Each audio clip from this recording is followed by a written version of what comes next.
Nakaharap po ng inyong lingkod sa isang one-on-one interview ang nadidiing may-ari ng kumpanyang sangkot umano sa bilyong-bilyong pisong pork barrel scam. Pinabulaanan ni Ginang Janet Lim Napoles ang mga paratang at binweltahan ang whistleblower na si Ben Herluy. Humingi rin siya ng paumanhin sa mga senador at kongresista na nadadawit ngayon sa issue. Narito po ang aking report.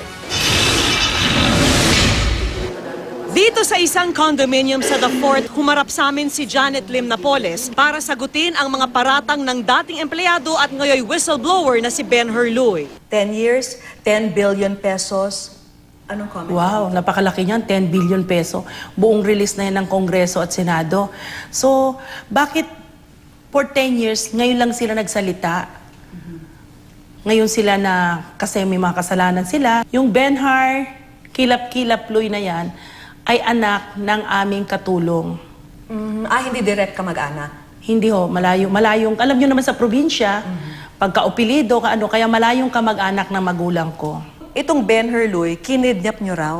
Totoo ba yun? Yun ang paratang ng mga magulang niya para makuha nila ang simpatya ng mga tao at nagdamay pa sila ng sino-sinong politiko na nakakahiya para lang makuha nila ang anak nila dahil ang anak nila ay may nilustay na pera. Nung nahuli siya, kaya ang pakiusap niya, instead na ipakulong, mag-retreat na lang daw po. So nakiusap siyang mag-retreat, tao lang naman tayo, pinabigyan siya nag-retreat. Hindi ko nga alam, bigla na lang nilang kinasuhan kami na hindi daw siya nag-retreat, ay siya ay kinidnap. Allegedly, sinabi nila na nakidnap, illegal detention daw si Benhar Kilap-Kilap Luy, no?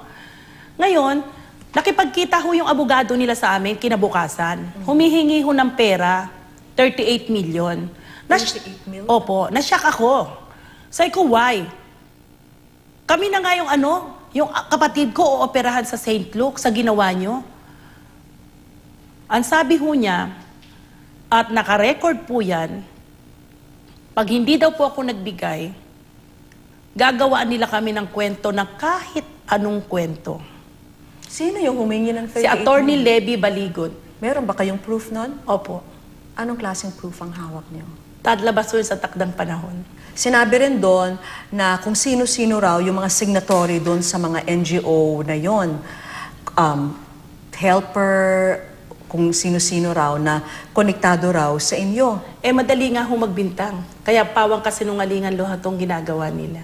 At ngayon, nadadamay din yung ilang mga senador, no? Kaya Nadadawit yung pangalan ni Senador Revilla, Enrile, Onasan, Marcos, Jinggoy.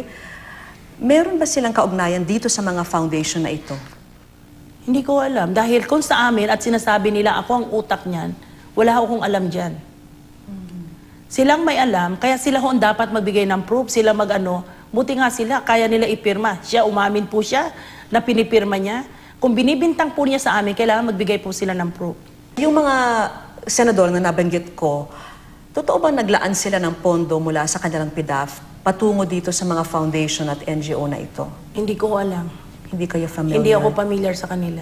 Nahiya nga ako sa mga senador na binabanggit nila at sinasabi, pati sa LP, nag-donate ng 10 million. Ang dami ho. Parang napaka-billion. Kung i-compute mo naman, tinignan namin yung pinagsusulat nila, hindi naman umabot ng 10 billion. Ang dali hong magpabricate kasi ng kwento para lang makuha nila ang simpati ng taong bayan. Bakit tila puro opposition yung mga nadadawit dito sa 10 billion scam na ito? Ay, hindi ko kasi alam kung ano yung opposition tsaka nila. I don't know, hindi ko alam kung ano. Si Benhar lang ho makakasagot kung bakit puro oposisyon ang pinili niya. Ano naman itong JLN Enterprises na sinasabi sa Inquirer na may komisyon na napupunta sa mga senador and then part rin napupunta sa inyo? Allegation po nila yan, patunayan po nila. Kailan ba nagkaroon ng transaksyon yung mga senador at mga kongresista na nakalathala doon sa Philippine Daily Inquirer? Kailan man ba meron silang transaksyon sa JLN Enterprises Wala or po. any of the representatives? Wala po. Kailanman walang naging transaksyon tukol sa PDAF nila Wala po. or nag-donate sila sa isang NGO or sa isang cause Hindi ko po alam trabaho nun, hindi ko po alam. I cannot say para sa isang senador ho, kasi wala po ako alam. Buti pa nga ho sina Benhar, ang dami po nilang nalalaman sa senador. Pero ako po, wala po akong nalalaman.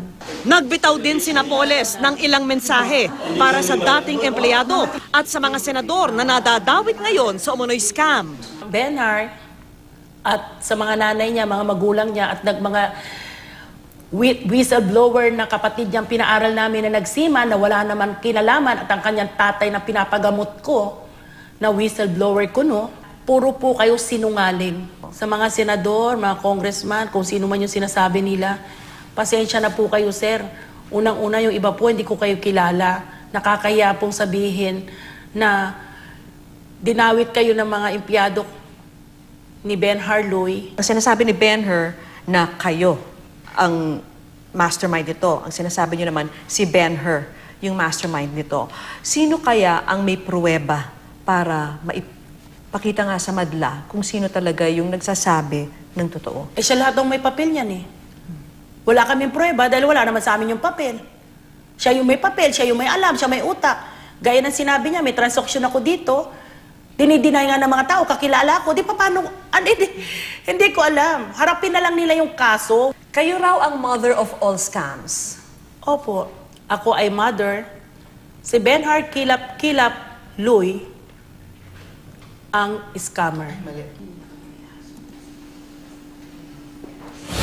Ang silipin po ng GMA News ang Articles of Incorporation ng JLN Corporation.